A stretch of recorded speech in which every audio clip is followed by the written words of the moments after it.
How to log into your Chase Bank account. Hey everyone, welcome back to the channel.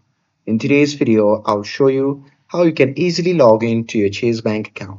So now without further ado, let's get started. So first thing first, open any web browser and here once you're inside the web browser, simply click on the search bar and simply search for Chase Bank. Now here, simply click on first link from the result page and once you click on that, you'll be prompted to the official website of Chase Bank.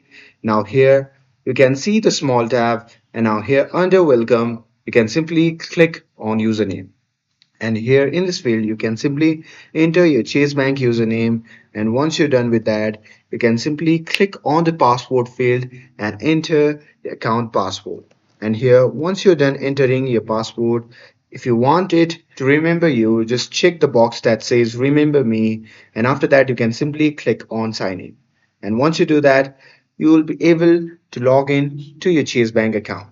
And here, just in case if you forget your password, you can just click on forget username/password to reset your username or password.